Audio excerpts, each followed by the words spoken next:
on Trump, and I know you want to talk about, he's the only politician that actually does what he said when he did in his campaign. What's he done that he said he was going to do?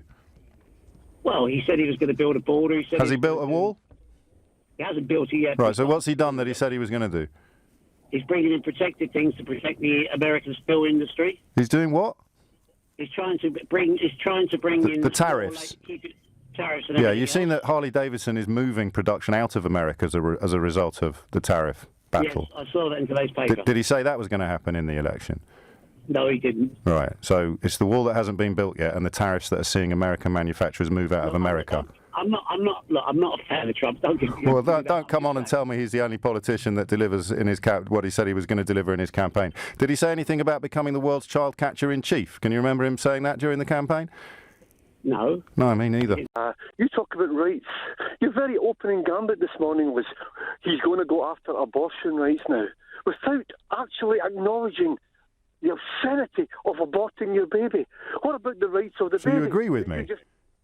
No, I do not. Well, he is going to change that legislation. If he stops it... What are you cross about? You're agreeing with me. I said he was, and you want him to. Yes, but you said it in a manner that as if you objected to it. No, also... Well, that's because I think women should decide what happens to their bodies, not you. But it's not their bodies, it's someone else's body. All right, body. okay. Well, let's disagree on that then. You carry on with other reasons to be cheerful. You talked about inner rage. Yes, I am filled with rage. I know. But I am not filled with rage for the reasons you think. For the past 8 years, I have been filled with rage because of this demonic, despotic, satanic dynasty that is the Obamas and the Clintons, who have utterly destroyed the American family. The proper conservative... I have to warn you, Donny, just in the interest of openness, a lot of people now will be, in fact, I could probably read you a couple, they'll be claiming that we deliberately filter our calls to put on people who sound a bit mad, and we deliberately don't let anyone on who can make a cogent argument, and it's all very carefully filtered. I just want to clarify, A, that is not the case here, and B, I'm quite insulted on your behalf.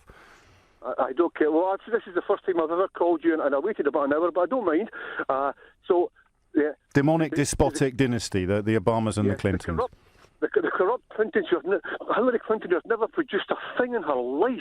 A family who have made billions from Saudi money, money from the media, whereas Trump at least has earned his money. At least he produces something. Everything that can come from Trump can only be good. The Clintons, the Obamas have obliterated the American ethic entirely. How did they do that? How did they do that? And also, while you're at it, why are Obama's approval ratings 57% at the moment? I don't care. That's young people. Okay. Do you know something, James? A few things. Not as much as you, though, Donny. James, listen, I wouldn't give young people the vote. They're too stupid to vote. That's it. You don't have any wisdom about you until you're in your 30s, almost 40, for this generation. Young people should not be given the vote. You know, I'll tell you what to do. Yes. Go and look at some footage of a rapper called JC and Beyonce just recently. They spewed the most hateful filth I have ever heard on stage. And guess what? Hillary Clinton came on amid great cheers. This is the woman that you would have as president. A woman who embraces rap stars who are the very antithesis of everything that is right in the family. And you would rather she was president. And you dare to call Donald Trump the Antichrist, whatever he is. Hey? I think you're the one using the religious imagery, but if you want to talk about family values, how do you feel about Donald Trump saying that he'd probably date his own daughter if he wasn't her father? That is tongue-in-cheek remarks. That means nothing. I don't care what he did. But rappers preach the gospel from the stage. When Donald Trump says that he'd date his own daughter if they weren't related, that's tongue-in-cheek. Rappers didn't say that. Rappers... I'll tell you what, go and Donny, I've really enjoyed listening to you, and I think you should probably go and have a little lie down now. Yeah, well, we'll go and have a lie down, and I'll rest the sleep. I'll rest the sleep of the innocent. Yes, you have the sleep of the innocent. Are you being tongue-in-cheek now, or is that a real person? Someone proper is in power now. Someone good, someone right is in power now. The nightmare has ended. There you go. That's better, isn't it? It's not till January. You do not... Oh, no, I shouldn't tell him that, should I? You know it's not until January. The despotic, demonic dynasty is still there until January. Yes, and I will enjoy this honeymoon period while it lasts. Good. God bless, Donny. God bless. 11 minutes after 11, Irony just died. I think it's racist what he said to the four ladies in Congress there. in any way, shape or form. They're all Americans. And he's just pointing out that their disruptive activities, I mean, they're hardline socialists, mate. They're left-wing extremists. And they're trying to change American politics from within. And he's just pointing that out. And what's he trying to do when he took over from Barack Obama? Was he trying to carry on doing politics exactly the same as Obama did, or was he trying to change it from within? Well, Obama didn't successfully change it from within, so it's not a trick question. Did Donald Trump seek to carry on conducting politics in America in a fashion identical to his predecessor, or did he seek to change it from within by becoming president? No, it's not a trick question, and I'll say exactly what I just said again. Obama didn't change American society like he wanted to, so Donald Trump is just re-establishing American capitalism. Pardon? You heard. Donald Trump is re-establishing American capitalism. 51 months of consecutive growth, all of which began with Obama. No, Obama's taking credit for growth. That's absolute hogwash, and you know it. Stuart, can you count? Mate, you are in sympathy with these ladies in Congress who are trying to transform the country Stuart, you're on the radio. Don't interrupt me, mate. Don't interrupt me. You are on the side of these women because you would favour socialist society, a left-wing society as well. Go on, mate. I'm not interrupting you. I'm waiting for you to say something sensible. No, you just can't come back with anything. Mate, you're in sympathy with these women, and Name so them. Name them. The media. Name them. Well, AOC, for a start. What does that stand for? Alexandria Occasional Cortex. No. So you know all about their politics, you don't even know their names, and you're on national radio having your pants pulled down. Alexandria Ocasio-Cortez, Omar, Presley. Mate, you've got your phone out. You've got your phone out now. Yes, you come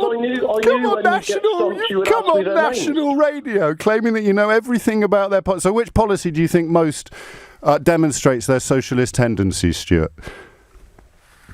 High taxes beyond all belief, and ploughing that money into public services. Mate, you can't have high taxes under socialism because everybody earns the same. So let's try again. Which policy do you think best espouses their socialist tendencies? No, everyone earns the same after the socialist template's successful, which means destroying the middle class. So they don't want socialism, then they want high taxes for high earners. Are you telling me those women don't want socialism in America? Stuart, I'm telling you, you don't even know their names. Stuart, you don't even know their names. Did you just say? Did you just say fifth column? I knew you'd ask me. Yes, but you looked it up on your phone. Stop interrupting. Yes, sorry, Stuart. Carry on.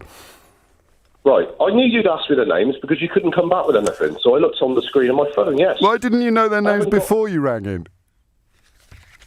Because I just looked them up and researched them, mate, and I know exactly what... Why didn't you know their names before you rang in, if you know everything about their politics? Why do you think... Theoretically, why do you think you might not know their names, but you know what they stand for politically?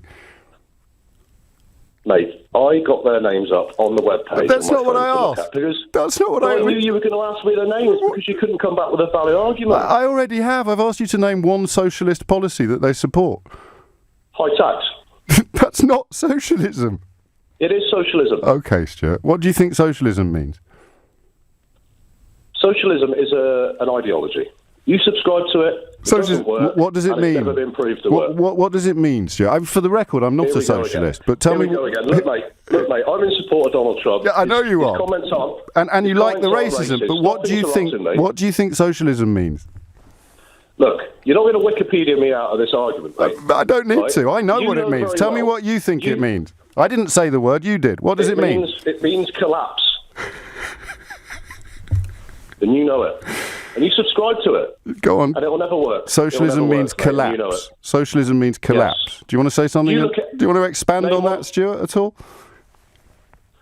Well, the socialist policies, mate, have never been proved to work. So name a socialist policy, Stuart. We're back round the other side of the circle now. You can't define what it means, and you can't name a single socialist policy. What are you so angry about? Well, I'm trying to actually speak, mate. You just constantly interrupting me and getting me to name things, right? Yes, like a socialist policy or the meaning of socialism. So this is what happens, you see. I know. A left-wing media commentator will not let someone speak when their opinion is against theirs. What does socialism mean? You can't have an opinion about socialism if you don't know what it means. So what does it mean? To me, personally? No, you silly sausage. To everybody, not to you personally. Right. Socialism is an ideology. It's a political system, and it does not work. What does it mean? What does it mean? Look, James, I phoned in support of Donald Trump. I know. His comments aren't racist. Those women are... What does socialism mean? Stuart, what does socialism mean? So this is what happens, you see. You get someone into a dead end. Socialism, I don't know the Wikipedia... You know, you're trying to get me Wikipedia me to death here. No, just any meaning at all, Stuart. I didn't mention the word. It's 12 o'clock. I've been doing this topic for an hour. No one said socialism except you. What does it mean? No, everyone that's phoned in has more or less been in support of the 4th columners there in America. What does socialism mean, Stuart? Right, to all your listeners, okay, as they are listening and nodding their head, the ones that are supporting what I'm saying is, socialism is a template that the 4 ladies in Congress are trying to bring into America. It doesn't work. Stuart doesn't know what it means. Stuart hasn't got a clue what it is. Stuart's on national radio condemning socialism and revealing he doesn't know what it means. Okay, it's high taxes, it's healthcare for all that doesn't work or bankrupt the country. It is attacking big business. It's an incestuous relationship between big business and government. Sweetheart. Listen, next time... Patronising, you see. Of course I'm patronising you. You're a clown. You're on national radio condemning socialism and you've been asked... You're a clown. No, you're a clown. No, you're a clown. And you're just as bad as those women in Congress. And you're just as... And my dad's bigger than your dad. Mate, go home. I just want to say I'm actually a fan of Trump, and I think there's a lot of stuff in the media which are lies. Go on. I don't know yourself. You're obviously anti-Trump. No, go on. What are the lies that you're unhappy about? Well, no, I just think you even said this morning. You said it's okay for him. What is it? The quote you used? It's okay to be racist again. Yeah.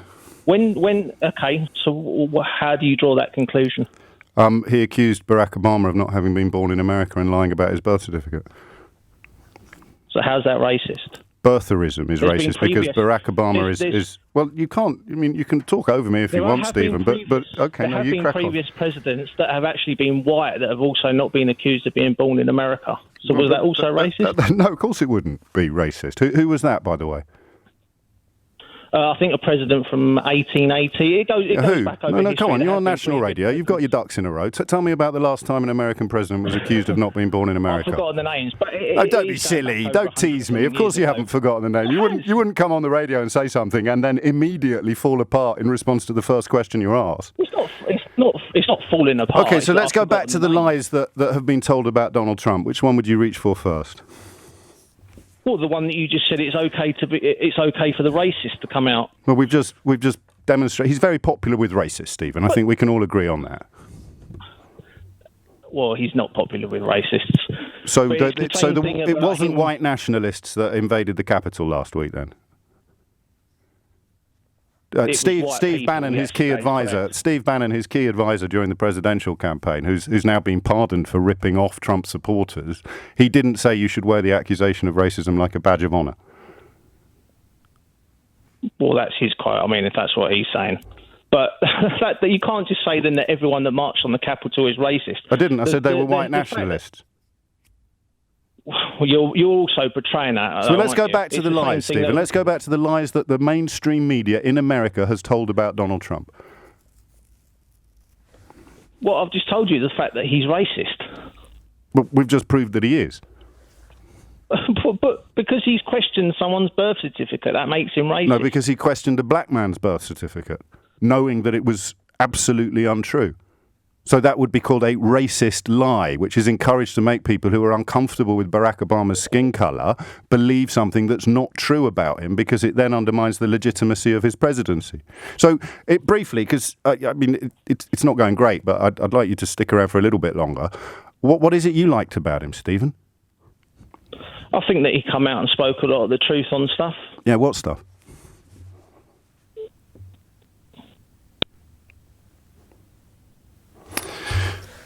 Stephen's hung up.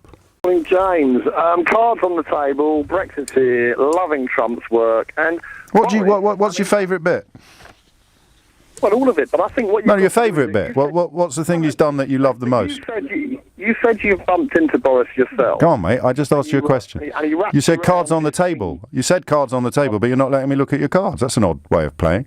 Because I want to just cut to the chase. Boris... No, cards on the table. What's the thing Trump's done that you love the most? Because he is a man of his word. What's he done that you love the most? Pardon? What's he done that you love the most? You said, I'm loving his work. So what's the act of... Because he's a politician who tends to, unlike here, do what he says. Yeah, so what's he done? Well, what's the thing he's done? What's the act of work he's done? I'm not in tune with the American politics. Cards on the table, I love his work. Give me one example of the work that you love. Over to you, Alex. Balls of steel. Okay?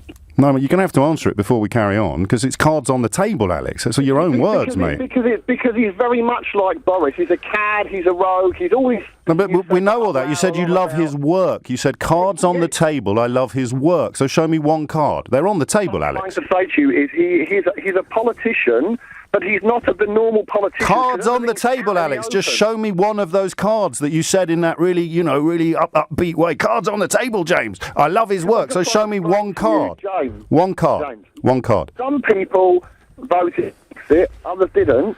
And one card, Alex. Carry on. One card. I'm not with you, James. One card.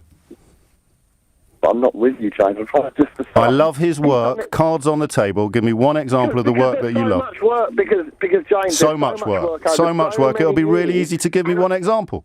No. Everybody in London voted for him, remember? Nobody in London voted for Donald Trump. Give me one example of the work he's done that you love, Alex. People voted for Boris, remember? Cards on the table, Alex. Cards on the table, Alex. Show me a card. I'm just not that in tune with American politics to give you a definite answer, but I'm trying to say to you, Boris... So when you said cards on the table, what you meant was, I don't even know whether I'm playing snap or poker. No, I'm trying to say to you, Boris, you have to embrace what he is, and people voted for him right or wrong. He is a bit of a clown. He's everything you said he is. And I think he orchestrated this leakage. I think a friend of that recorded that. It was all done on purpose and construed to make a lot of media interest and chaos talking about Boris. And remember, when he went on the Marr show talking about Nazanin Zaghari-Ratcliffe, he inadvertently spilled the beans of his MI6, MI5 briefings. No, he didn't, though, now. So, you see, not only have you made a complete cretin of yourself, you've also just libelled the Foreign Secretary. Why not? Everyone else does. No, mate. You see, cards on the table, Alex. You're a clown. All right, this is the atmosphere that Donald Trump has come into. The average Americans don't vote because they're just disenchanted with the entire thing. They think they're all crooks. It doesn't matter. And for people to scoff and say, oh, well, there's no proof of that. Oh, it can't be true. Yes. I'm sorry, man. I just think that's a little bit naive. Yeah, I mean... So you're talking about an environment of... Because Trump is the crook that they thought all politicians were, but he comes... But the thing is he's an honest crook, mate. It's like there's no... You know what I'm saying? He's not hiding it. You know, you say that, oh, Biden sounded like a statesman. Like, that's a good thing. Yes. It's not. Right. It's somebody who spent their life being a polished liar, taking corporate agenda and pushing it through. Are you describing what you? These are not good things. Are you describing what you think now, or what you think they think? This is what I believe, and this is what I've spoken to many of my friends back in America. We talk about these things, you know, and you've got the whole media juggernaut as well. If I asked you to persuade me that Joe Biden was a polished liar, what would you do? I just pointed his 50-year career. Yeah, well, go on. How else could he possibly stay in power? I mean, this is the whole that's thing a question. That's a question, not an answer. From outside. No, I know, but I just want you to. I'll be honest with you, man. I don't have any facts because I didn't know anything about Joe Biden before I heard his name as the elector. But you're absolutely certain that he spent half a century lying. If he's a politician, he's been in the job for that long. I don't see how he could avoid it. But you just said you'd never heard of him before. Last year. I don't need to hear. He was vice president. This is what I think of average American.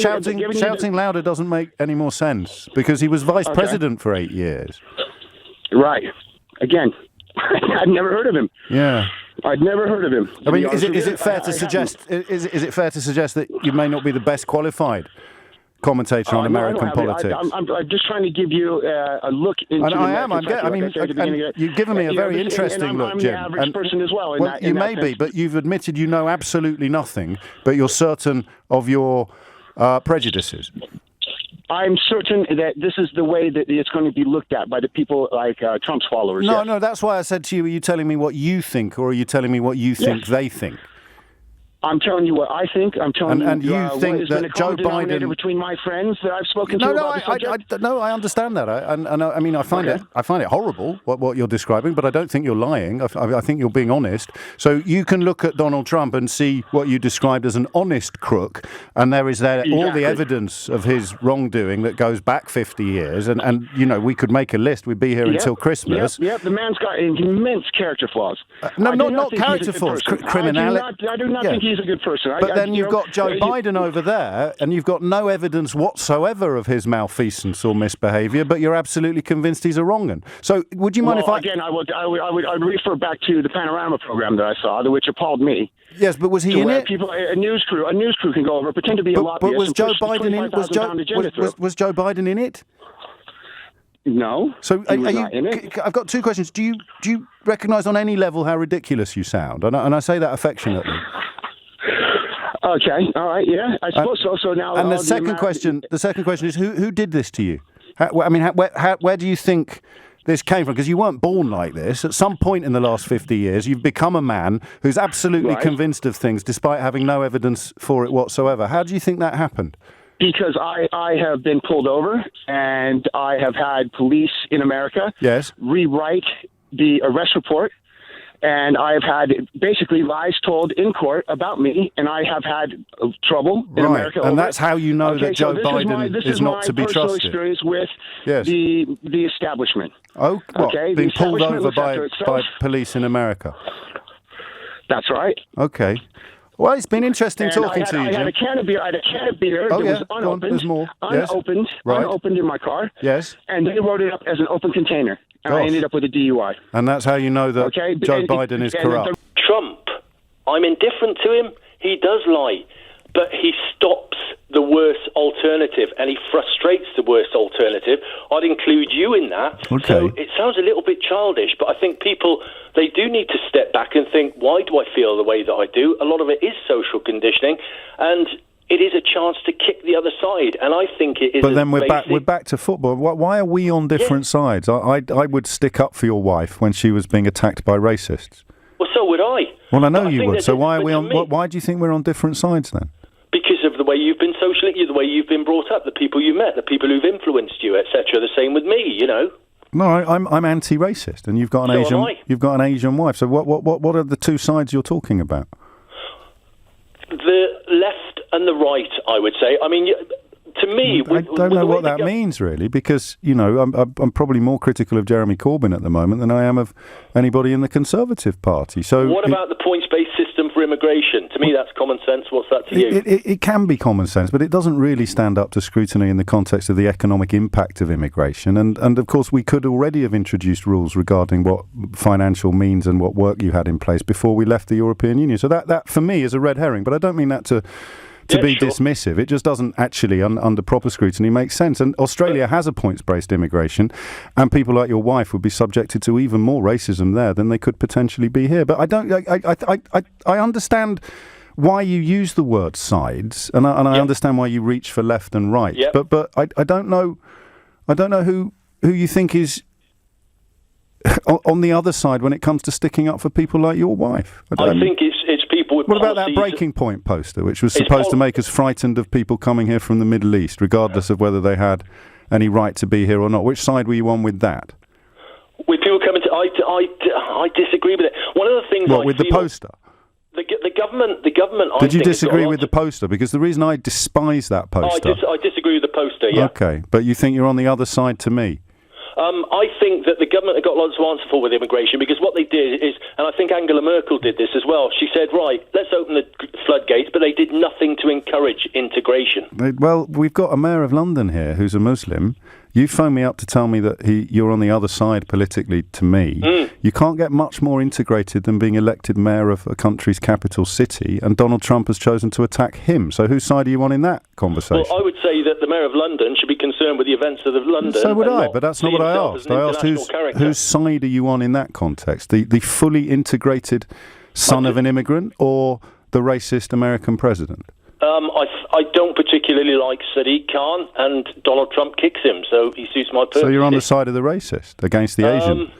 No, I'm on the side of the guy who's against the other guy whose policies I disagree with. But No, it's nothing to do with policies. We're talking about Donald Trump's personal attack on Sadiq Khan shortly after saying people should integrate more and pointing out that Sadiq Khan's parents came here from overseas. You can't get much more integrated than being elected mayor. He's Asian. He's been the victim of attacks from Donald Trump that have never been inflicted upon a non-Asian. And vice versa.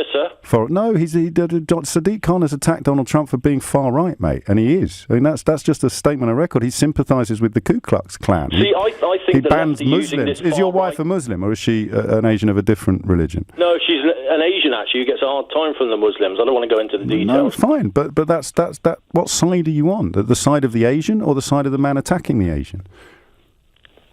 I'm on the side of I'm on the side of the guy who's frustrating the guy whose policies I disagree with. Yeah, so you don't care whether he's fouling or not. You're just glad that the other bloke's getting hurt. Do you know what? I think it's got down to as basic as that, James. I do. I can't believe your honesty, but you're not. Okay. You're not in any way embarrassed by it. It's just the way we are as people. So he's a liar. He's a liar and a racist, but he's hurting Sadiq Khan, so I like him. I think is what you've said. Sadiq Khan, contrary to what Donald Trump says, is big and bad enough to be able to take That's that not the point, though. I just want to be clear that I've understood you correctly. Donald Trump is a liar, and he's a racist, and he stokes up the sort of feelings that could see your wife being victimised. But you're on his side because he's hurting Sadiq Khan, who you don't like for whatever reason. If Donald Trump frustrates what I believe to be the detriment of our society, yes. And the detriment of our society is people not integrating, which is why you don't like Sadiq Khan, who got himself elected mayor of our capital city. Sadiq Khan is Labour, and he doesn't understand basic economics. Looking at the performance of Labour governments over the years, it would be disastrous. You're jumping around again, aren't you? Not really. Well, you are, because we're talking about the words that you've said. Why do you like Donald Trump in the context of a battle with Sadiq? I didn't say I like Donald Trump. All right, but you talked about but you talked about sides. Yeah, I do.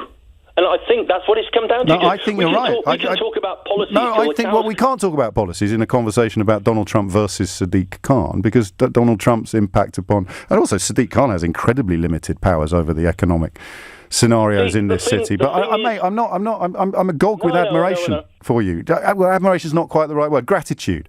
Because you were the holy grail caller I was looking for, and your honesty is really, really refreshing. But it scares the hell out of me.